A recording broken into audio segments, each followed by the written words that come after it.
pequeñas y medianas empresas como el actor que es novedoso en nuestro ordenamiento jurídico y que por tanto necesita una implementación en nuestra legislación. Vamos a referirnos específicamente a la implementación de esta nueva figura y vamos a abordar algunos aspectos que consideramos esenciales para su mejor entendimiento y su mayor aplicación. En este sentido, debemos comenzar diciendo o explicando qué cosa es una micro, pequeña o mediana empresa. Una micro, pequeña o mediana empresa o MIPYMES, como también se le conocen, son unidades económicas con personalidad jurídica. Más adelante vamos a estar ahondando en el aspecto de la personalidad jurídica y su importancia, que además tienen dimensiones y características propias, cuyo objetivo o objeto principal es desarrollar la producción de bienes y la prestación de servicios, con el objetivo también de generar un mayor valor agregado y, bueno, satisfacer de esta forma las necesidades tanto de la sociedad como de los socios de estas micro, pequeñas y medianas empresas. Es importante tener en cuenta para el ordenamiento jurídico cuál es la figura que van a adoptar estas micro, pequeñas y medianas empresas. Hemos decidido que a partir de el estudio de legislaciones extranjeras y observando que es la figura que mayormente se usa en el mundo para este tipo de empresas, que éstas adopten las formas de sociedades de responsabilidad limitada o SRL, como también se les conoce. Esto es un tipo societario, es decir, es una sociedad mercantil que va a estar formada por un capital, el cual estará dividido en participaciones sociales y se integrará por las aportaciones de cada uno de los socios de la MIPYME. Los socios, en este sentido, no responderán personalmente de las deudas de la sociedad y este tipo de sociedad también puede estar integrada por uno o más socios. Esto es una novedad en nuestro ordenamiento, teniendo en cuenta que nuestro Código de Comercio aún vigente prevía la posibilidad de asociación para constituir este tipo de sociedad a partir de 2 o más personas. Y estamos reconociendo la posibilidad de que estas sociedades sean unipersonales. Es importante decir que este es el tipo de sociedad que recomienda la Comisión de Naciones Unidas para el Derecho Mercantil Internacional, UNCITRAL, y que por eso, teniendo en cuenta eso y su amplio uso en la legislación foránea, hemos utilizado este tipo societario. Importante también referirnos a los indicadores de clasificación que vamos a utilizar para clasificar a nuestras micro, pequeñas y medianas empresas. En el mundo se usan otro tipo de indicadores, además del que hemos seleccionado, que en nuestro caso es el número de ocupados, pero teniendo en cuenta las condiciones de nuestra economía, hemos decidido que sea el número de ocupados el indicador por el cual vamos a clasificar en un primer momento, aunque este indicador, repito, pudiera posteriormente analizarse que se incorpore otro indicador. Vamos a utilizar el número de ocupados para clasificar a nuestras pymes. Número de ocupados que es importante señalar o explicar que los ocupados comprenden tanto a los socios de las MIPYMES como a los trabajadores. Es decir, la suma de ambos es la que va a darnos el número de ocupados. En ese sentido, para nuestra legislación, es decir, las micro, va a estar conformada de 1 hasta 10 ocupados, las pequeñas empresas de 11 hasta 35 ocupados y las medianas empresas de 36 hasta 100 ocupados. Ahora, ¿quiénes pueden ser socios o quiénes pueden ser los dueños, por decirlo de alguna manera, de estas micro, pequeñas y medianas empresas? Deben estas personas cumplir una serie de requisitos que están establecidos en la norma jurídica y, bueno, en el caso de las MIPYMES privadas, para ser socio de estas se requiere ser persona natural mayor de 18 años y además ser residente permanente en Cuba. En el caso de las MIPYMES estatales, se requiere ser persona jurídica y estar autorizada por el Ministerio de Economía y Planificación. Importante aclarar que la legislación también prevé la existencia de MIPYMES de propiedad mixtas, las cuales continuamos trabajando en su implementación. Pero, lógicamente, para llegar a constituir una pyme de propiedad mixta, es requisito o necesita que existan primero MIPYMES constituidas, MIPYMES privadas y estatales.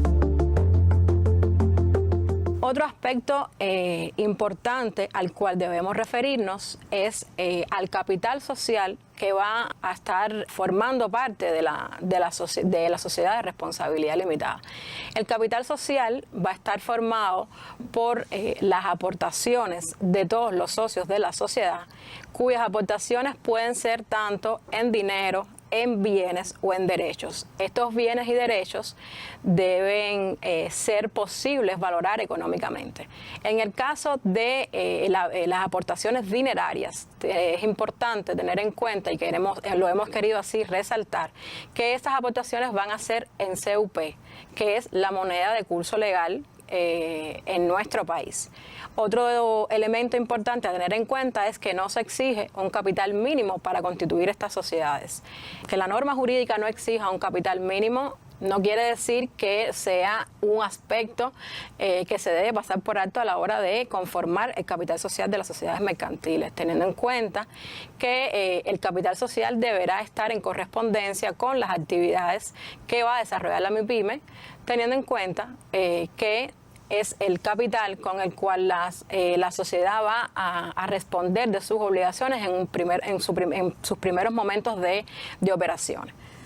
Otro elemento importante acá va a ser el tema del objeto social. El objeto social se va a referir o va a estar constituido por las actividades que va a desarrollar la micro, pequeña o mediana empresa. El objeto social es el que los socios acuerden en los estatutos sociales y serán aquellas actividades económicas ilícitas a las que la pyme se va a dedicar.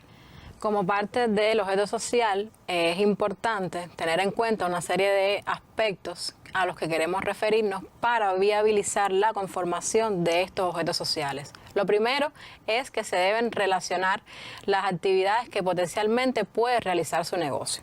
Un segundo aspecto a tener en cuenta es que se debe corroborar que las actividades definidas para ser ejercidas como objeto social puedan ser perfectamente llevadas a cabo por las MIPYMES privadas y las cooperativas no agropecuarias. En tercer lugar, se debe identificar la actividad principal y la clase económica según el clasificador nacional de actividades económicas que le corresponde a la pyme que queremos desarrollar. Y por último, se debe relacionar a continuación de esta actividad principal, por decirlo de alguna manera, el resto de las actividades a desarrollar por el negocio. Con estos aspectos esenciales, por decirlo de alguna manera, se debe elaborar el objeto social que se va a presentar para la aprobación del Ministerio de Economía y Planificación. Otro elemento importante se está constituido por los estatutos sociales, los cuales son el instrumento rector interno de las pymes. Es decir, al ser una sociedad mercantil, el documento que va a regir la vida de esta sociedad va a ser precisamente los estatutos, los cuales contienen las regulaciones para el funcionamiento interno de la MIPYME. Estos estatutos se aprueban por los socios en el acto de constitución de la sociedad y pueden ser modificados en cualquier momento por acuerdo de la Junta General de Socios. Es importante tener en cuenta que los socios tienen la libertad de establecer en los estatutos todos los pactos o acuerdos o reglas de comportamiento que determinen para su MIPYME. No obstante a eso, se debe tener en cuenta que hay una serie de aspectos que están regulados en la legislación que sí mínimamente deben contener los estatutos sociales. Estos aspectos o elementos se encuentran o los podemos encontrar en el artículo 31 del Decreto Ley 46 y en base a estos elementos, cada cual elabora los estatutos de acuerdo a las características propias que va a tener su pyme. Nosotros hemos elaborado unos modelos de estatutos con el objetivo de que sirvan como guía para elaborar este documento teniendo en cuenta que conocemos que es un documento al cual no está habituado el empresariado nuestro o privado a elaborar, y dada la importancia que tiene, hemos decidido elaborar este modelo, el cual pueden encontrar tanto en la página web del Ministerio de Economía y Planificación como en nuestro canal de Telegram. Más adelante le estaremos brindando los sitios a los que pueden acceder. Otro elemento de importancia es cómo va a estar estructurada a lo interno la sociedad mercantil. La MIPYME va a tener 3 órganos sociales: la Junta General de Socios, el órgano de administración y el órgano de control y fiscalización. En el caso de la Junta General de Socios, este es el máximo órgano de la MIPYME y estará integrado por todos los socios que conformen la sociedad. Es el órgano donde se toman las decisiones más importantes de la MIPYME. El otro órgano es el órgano de administración, el cual se va a encargar de la gestión y la representación de la MIPYME. Para ser parte del órgano de administración no se requiere la condición de socio, es decir, personas que no sean socios de la sociedad pudieran perfectamente formar parte de este órgano. Aunque si los socios lo deciden, puede caer recaer la administración de la sociedad en socios de esta. Y bueno, por último, el órgano de control y fiscalización, el cual sí va a estar integrado por socios de la sociedad, con el requerimiento de que estos no ocupen otros cargos dentro de la MIPYME. En el caso de las MIPYMEs que sean unipersonales, el socio único es el que va a asumir las funciones de este órgano. Es importante destacar acá que este órgano podemos encontrarlo en legislaciones foráneas, como es el caso de Argentina, Alemania, Italia o Venezuela, que prevén para sus sociedades de responsabilidad limitada la existencia de este tipo de órgano. Como sociedad mercantil, que es la MIPYME o que van a ser las MIPYMEs, por supuesto, para su actuar en el escenario económico requieren cierta autonomía, y así la hemos reconocido en la legislación recientemente publicada. La autonomía que va a tener la MIPYME va a estar basada fundamentalmente en estos aspectos que vemos acá. En el hecho de poder exportar e importar de acuerdo con lo que establece la legislación vigente hoy, van a poder gestionar y administrar sus bienes, van a poder operar cuentas bancarias y acceder a cualquier fuente lícita de financiamiento. Igualmente van a poder definir su estructura, plantilla, cantidad de trabajadores, realizar las inversiones que requiera la MIPYME para su desarrollo. Van a poder determinar los ingresos de sus trabajadores respetando los mínimos salariales que establece hoy la legislación vigente. Van a poder crear establecimientos sin personalidad jurídica en cualquier provincia, es decir, dentro o fuera de la provincia donde radique su domicilio social.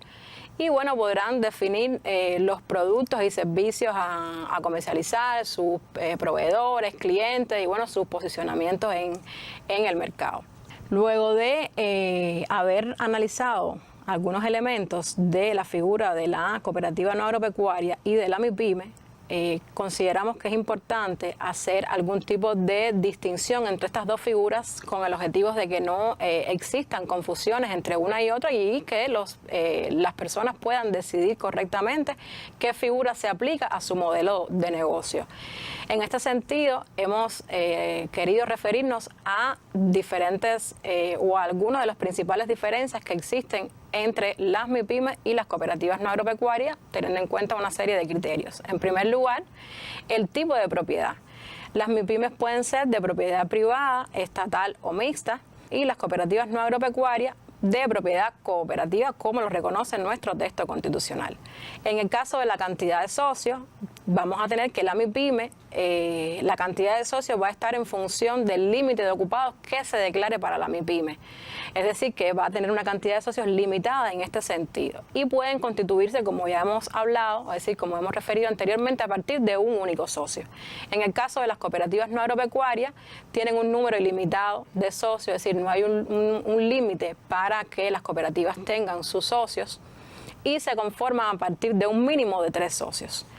En el caso de la finalidad que se persigue con una u otra figura, en el caso de la micro, pequeña y mediana empresa, su fin principal pudiera ser conseguir beneficios económicos para los socios, independientemente de que puedan actuar con responsabilidad social o para satisfacer necesidades de la sociedad, y por tanto se dice que tienen un carácter más mercantil. En el caso de las cooperativas no agropecuarias, su finalidad fundamental es favorecer el desarrollo de la colectividad, por lo que se dice que tienen un carácter más social. En el caso de las cargas tributarias, que también es una diferencia importante entre una y otra figura, tenemos que la PYME tiene una mayor carga tributaria que la que van a tener las cooperativas no agropecuarias. Y bueno, en el caso de las aportaciones, tenemos que en el caso de las MIPYME se podrá aportar al capital social, como hemos visto, dinero, bienes o derechos, y en el caso de las cooperativas no agropecuarias, aunque también pueden ser objeto de aportación el dinero, los bienes y los derechos, se va a sustentar sobre el trabajo de los socios, que es una característica fundamental como se ha analizado en las cooperativas no agropecuarias. Como un elemento importante y novedoso para el empresariado privado cubano, por decirlo de alguna manera, es decir, para los TCP, que hasta ahora es la figura que venía funcionando en este sentido en nuestra economía, un elemento importante a tener en cuenta es que con la constitución de las micro, pequeñas y medianas empresas, esos negocios van a adquirir personalidad jurídica. Es un elemento esencial que consideramos uno de los más importantes, y acá les ofrecemos algunas o las ventajas más importantes que pudiera convertirse en una persona jurídica. En primer lugar, en el caso de que existan deudas u obligaciones, la MIPYME responde con su patrimonio sin implicar al patrimonio personal de los socios que no forman, es decir, que ese patrimonio no forme parte de las aportaciones. Así, de esta manera se resuelve un problema, por decirlo de alguna manera, que hoy existía en el que no había separación del patrimonio de los trabajadores por cuenta propia del patrimonio del negocio. Otra de las ventajas sería que pueden tener un mejor acceso a fuentes de financiamiento y condiciones de financiamiento más favorables. Otro elemento sería que la personalidad jurídica, consecuentemente, aumenta la credibilidad y la confianza de los clientes respecto a la MIPYME. Es decir, teniendo un patrimonio al cual se puede recurrir en caso de obligaciones, en caso de cobro de las obligaciones, eso evidentemente aumenta la credibilidad de los clientes finales de estas MIPYMEs. Se incrementa la posibilidad de posicionar una marca en el mercado. Igualmente facilita la asociación con otras personas jurídicas y bueno, permite aumentar el capital social e incluir nuevos socios dentro de la sociedad, y los socios y los trabajadores de la empresa o de la MIPYME en este caso acceden o pueden acceder a las prestaciones de la seguridad social con los mismos derechos que hoy tienen los trabajadores del sector no estatal. Estos son algunos de los elementos más importantes a los que hemos querido referirnos respecto a este actor que, como hemos mencionado con anterioridad, es totalmente novedoso para nuestra legislación y para nuestro ordenamiento jurídico. Y bueno, para una mayor información al respecto, bueno, acá hemos querido ofrecer algunos sitios donde pueden dirigirse para acceder a esta información. En primer lugar, la Gaceta Oficial número 94 ordinaria del 19 de agosto de 2021, que contiene el paquete normativo con todas las regulaciones que al respecto de estos nuevos actores se ha emitido recientemente, y bueno, un documento consideramos que de obligada consulta para todas las personas interesadas en conformar estos actores, o bueno, para el público en general. Igualmente pueden encontrar información en la página web del Ministerio de Economía y Planificación. Acá les dejamos la dirección de la página web, y también en nuestro canal de Telegram, en el cual constantemente estamos poniendo a disposición de los usuarios del canal, del público, informaciones respecto a estas figuras. Y bueno, para lograr un mayor intercambio entre el público y nosotros. Hemos creado, ¿no?, un correo electrónico en el cual pueden dirigirse para realizar consultas, dudas, para transmitir cualquier inquietud que así deseen. A modo de conclusión, queremos referirnos a los aspectos más importantes que hemos abordado en el encuentro de hoy. En primer lugar, nos referimos a la definición de lo que es una micro, pequeña y mediana empresa, a la figura jurídica que éstas van a adoptar en nuestro ordenamiento jurídico. Nos referimos igualmente al indicador de clasificación que vamos a utilizar para clasificar a nuestras MIPYMES. Igualmente, a el capital social que se va a determinar para la sociedad mercantil, los aspectos o los requisitos de las personas que van a ser socios de estas micro, pequeñas y medianas empresas. Igualmente nos referimos al objeto social y bueno, los aspectos a tener en cuenta a la hora de elaborarlos. Igualmente a los estatutos sociales como el documento rector de la vida interna de las MIPYMES, también a los órganos sociales que van a conformar la estructura de estas micro, pequeñas y medianas empresas. Nos referimos de igual manera a la autonomía que se reconoce para este sujeto dentro del escenario económico cubano. Y bueno, finalmente nos referimos a algunos elementos comparativos entre las figuras de las cooperativas no agropecuarias y las micros y pequeñas y medianas empresas para dar una idea de las características de cada uno de estos sujetos y bueno, cuál se pudiera adecuar mejor al modelo de negocios que cada persona desee instrumentar. Bueno, de esta forma queremos dar por concluido el encuentro de hoy, recomendándoles que sintonicen el próximo programa en el cual vamos a hacer referencia al procedimiento para la creación de las micro, pequeñas y medianas empresas y las cooperativas no agropecuarias.